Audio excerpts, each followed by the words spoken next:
Selamat pagi pemirsa, apa kabar Anda hari ini? Senang sekali kami dapat menjumpai Anda dalam berita Papua hari ini. Saya Yuni Rumbaran beserta tim redaksi telah menyiapkan sejumlah berita menarik dan aktual untuk Anda. Berikut 3 berita utama.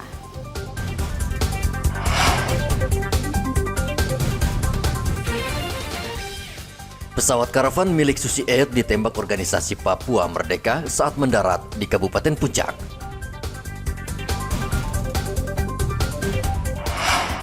Antrian panjang masih tampak di SPBU Merauke.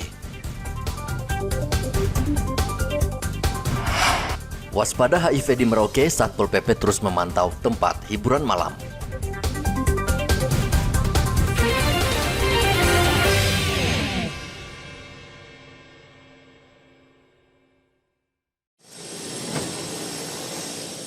Organisasi Papua Merdeka kembali melakukan teror di Kabupaten Puncak, Provinsi Papua Tengah.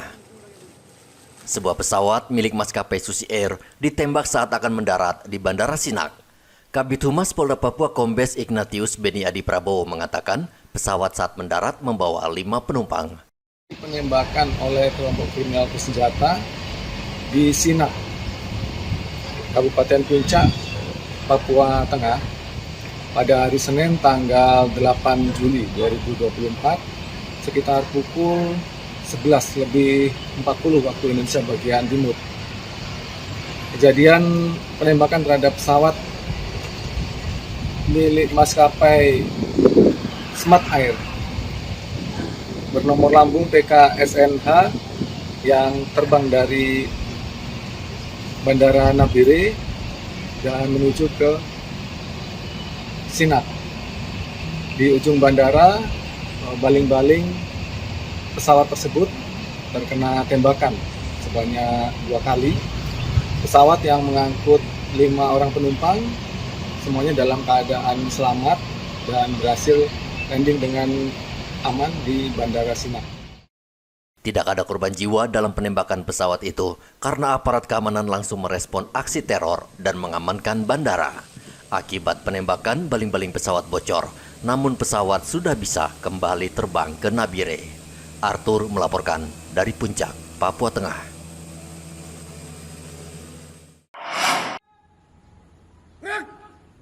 Polres Mimika menggelar apel pasukan dalam rangka persiapan Operasi Patuh Kartens 2024. Apel berlangsung di Mapolres Mimika, Mil 32, Jalan Agi Muga. Seluruh personel mengikuti apel yang dipimpin Kapolres Mimika, AKBP Igede Putra.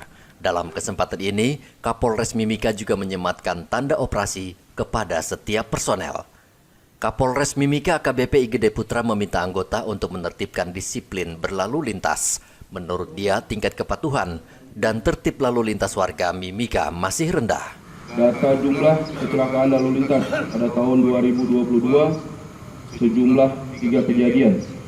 Dan pada tahun 2023 sejumlah 1 kejadian atau mengalami penurunan tren sebesar 67%. Data jumlah korban meninggal dunia pada tahun 2022 sejumlah 4 jiwa dan pada tahun 2023 sejumlah 0 jiwa atau mengalami penurunan tren sebesar 100%. Pelaksanaan Patuh Kartens 2024 tahun 2022 dan tahun 2023 terjadi penurunan. Hal ini perlu dipertahankan dan selalu sinergitas dan kerjasama seluruh stakeholder yang ada serta partisipasi masyarakat, sehingga dapat menurunkan angka kecelakaan lalu lintas dan angka fatalitas korban kecelakaan serta meningkatkan disiplin masyarakat dalam berlalu lintas. Menurut catatan kepolisian, kasus kecelakaan di Kabupaten Mimika tahun ini meningkat dibanding tahun lalu. Polres Mimika meminta masyarakat Mimika mematuhi tata tertib berlalu lintas demi keselamatan bersama. Igobat Momolin melaporkan dari Mimika, Papua Tengah.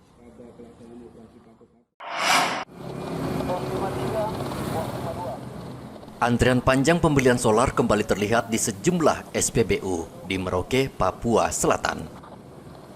Sebagian besar adalah kendaraan truk dan mobil. Antrian kendaraan ini terjadi di semua SPBU di kota Merauke.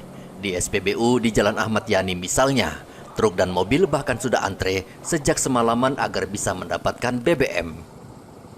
Menurut pengelola SPBU ini, antrian kendaraan juga disebabkan banyaknya oknum pengendara mobil yang ternyata penjual BBM eceran atau istilah pengetap BBM. Mereka hampir setiap hari mengantre sehingga menambah panjang antrean. Kadang-kadang banyak seperti begitu, tapi yang kebanyakan itu saya lihat kendaraan yang selama saya pantau di lapangan itu, yang tiap hari masuk di SPB itu, yang itu saja. Itu saja. Ya. Artinya kecurigaannya di situ ya?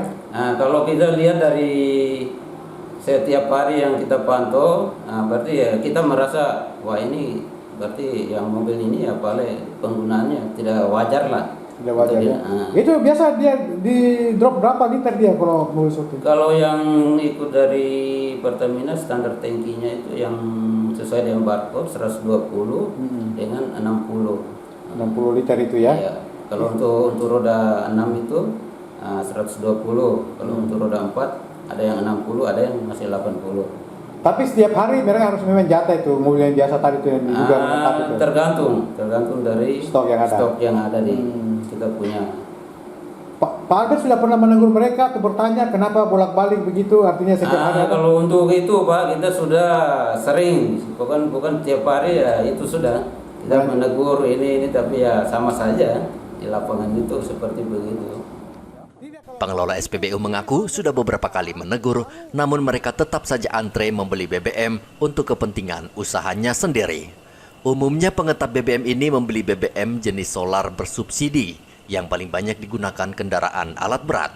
Polisi diminta bertindak tegas menghentikan praktik yang merugikan masyarakat, termasuk menindak oknum aparat yang ikut bermain atau membackingi usaha ilegal tersebut. Muhammad Ridwan melaporkan dari Merauke, Papua Selatan.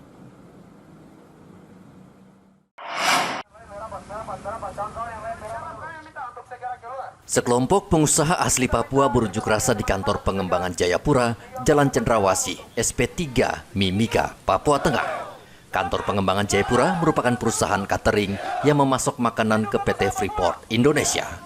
Pengunjuk rasa mendesak agar pihak pengembangan Jayapura segera menutup perusahaan tersebut karena telah menghambat pengusaha asli Papua yang juga bergerak di bidang pasokan bahan makanan ke PT Freeport.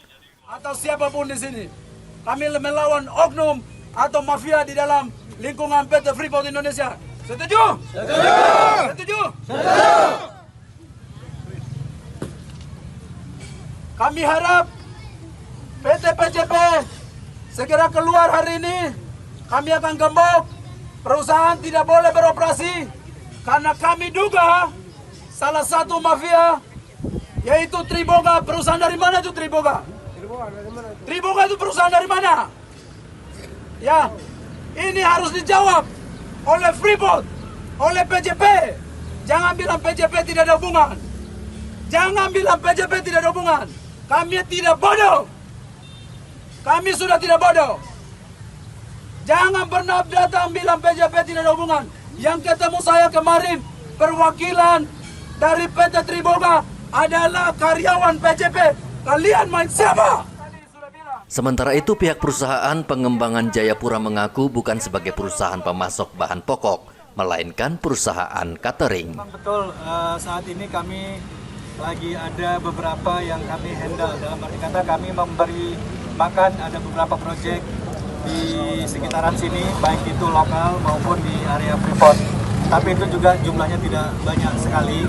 Tapi yang perlu saya sampaikan satu, bahwa kami bukan vendor yang memasukkan bahan mentah ke Freeport.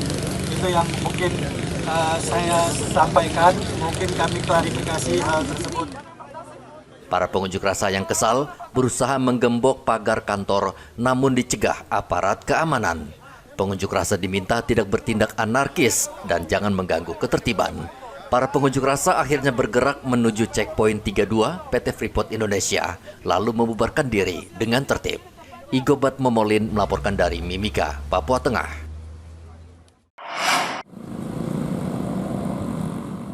HIV atau penyakit yang menyerang kekebalan tubuh saat ini tengah menjangkiti sebagian warga Merauke, Papua Selatan.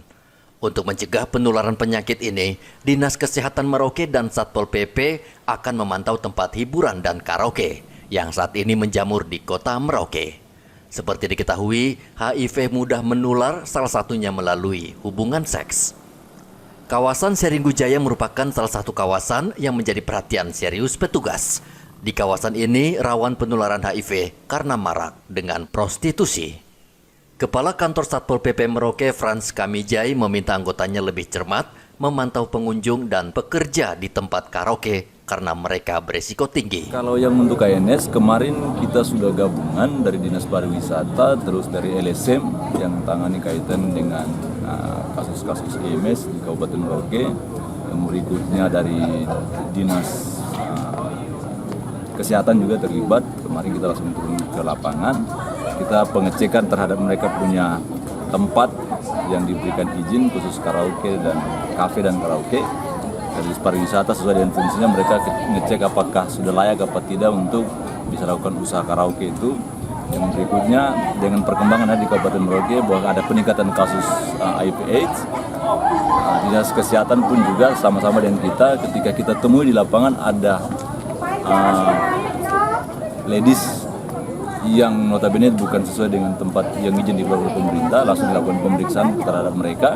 Nah, tapi sekarang kita masih menunggu hasilnya seperti apa, karena dilakukan pemeriksaan terhadap 18 orang yang ditemukan di tempat seperti itu. Tempat hiburan malam dan karaoke di Merauke secara tidak langsung menjadi penyumbang merebaknya HIV di Merauke.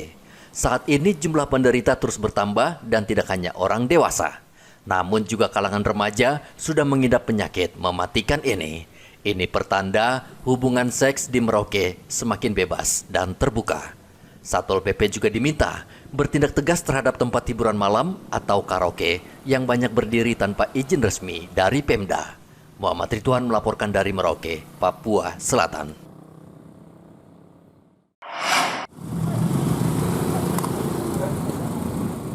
Seminggu lagi libur panjang sekolah berakhir. Bagi murid baru harus mengenal sekolah dan guru. Termasuk harus mengenakan seragam sekolah serta menyiapkan buku ataupun alat tulis. Sudah menjadi tradisi setiap tahun ajaran baru merupakan kesempatan bagi penjual seragam untuk meraup untung. Namun tahun ini sepertinya berbeda. Sejumlah toko seragam sekolah di Merauke justru sepi. Biasanya sepekan menjelang sekolah dimulai, toko sudah ramai dengan pembeli yang mencari seragam sekolah. Seperti terlihat di salah satu toko seragam di Jalan Paulus Nafi, belum banyak terlihat pembeli yang mencari seragam sekolah. Biasanya, hari-hari seperti sekarang ini sudah ramai. Daya beli masyarakat dengan seragam sekolah ini seperti apa sekarang ini?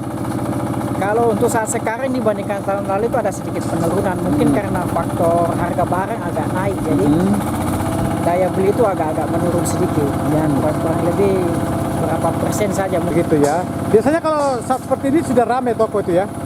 Biasanya dari bulan lalu, bulan 6 sudah ramai. Ini tadi baru mulai ada daya beli sudah mulai agak ramai karena mungkin tinggal 2 minggu lagi mereka masuk sekolah. Yang paling dicari sebenarnya seragam apa ini? Apa SD apa sampai SMA? Untuk anak-anak yang baru masuk SD, baru masuk SMP, baru masuk SMA. Oh gitu ya. Toko ini sejak lama sudah menjual seragam dan aksesoris sekolah, mulai dari tingkat taman kanak-kanak hingga perguruan tinggi. Namun baru kali ini, toko sepi pembeli. Salah satu penyebab maraknya penjualan seragam secara online. Maka dari itu, penjual di toko tidak berani menyetok seragam yang banyak karena takut tidak laku. Muhammad Ridwan melaporkan dari Merauke, Papua Selatan.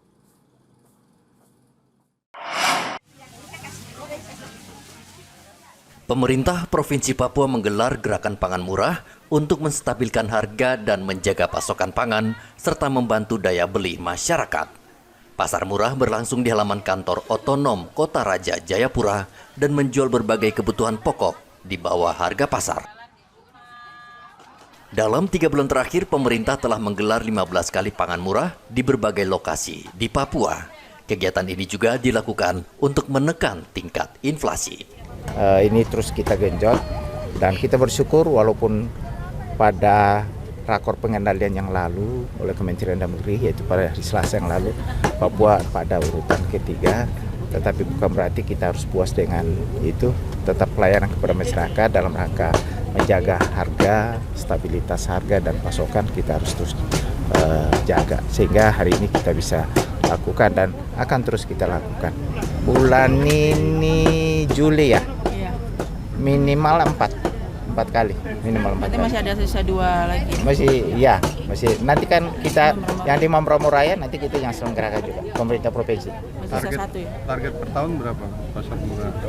Ya sebenarnya nggak ada target yang ini. Kita lihat, kita programkan memang kalau bisa dalam setiap bulan itu 2-3 kali. Inspektorat Jenderal Kemendagri mengapresiasi kegiatan ini karena berhasil mengendalikan inflasi. Pemerintah daerah, provinsi, kabupaten kota terkait dengan pengendalian inflasi. Jadi hasil minggu lalu itu bahwa pemerintah Provinsi Papua tidak termasuk dalam 10 besar. Saya pastikan tidak termasuk dalam 10 besar pemerintah provinsi yang tidak bisa mengendalikan inflasi. Tapi bukan berarti kita santai. Udah kita nggak dilihat lagi, bukan. Malah kita harus pertahankan. Tadi saya ketemu dengan perwakilan BI bahwa BI itu komit dalam rangka mendukung gerakan pangan murah di pemerintah Provinsi Papua, baik di kabupaten maupun di kota. Jadi BI aja komit. Nah, saya mendorong, bentar lagi datang Pak Kadis, saya mendorong bahwa Pemprov ini juga harus komit. Jangan hanya BI komit, Bulog komit, Pemprov nggak komit. Saya masuk ke Pemprov. Ya kan? Ternyata yang hanya semangat itu hanya beberapa pihak. Contohnya OPD-nya, saya bilang aja OPD yang semangat, yaitu Dinas Pangan. Yang semangat Dinas Perindustrian Perdagangan. Yang mana yang lain? Pemerintah Provinsi Papua menargetkan setiap bulan ada 3 kali kegiatan gerakan pangan murah dengan melibatkan distributor bahan pokok di Papua, agar tidak terjadi penimbunan pangan serta mencegah masa kedaluarsa produk. Hendra melaporkan dari Kota Jayapura, Papua.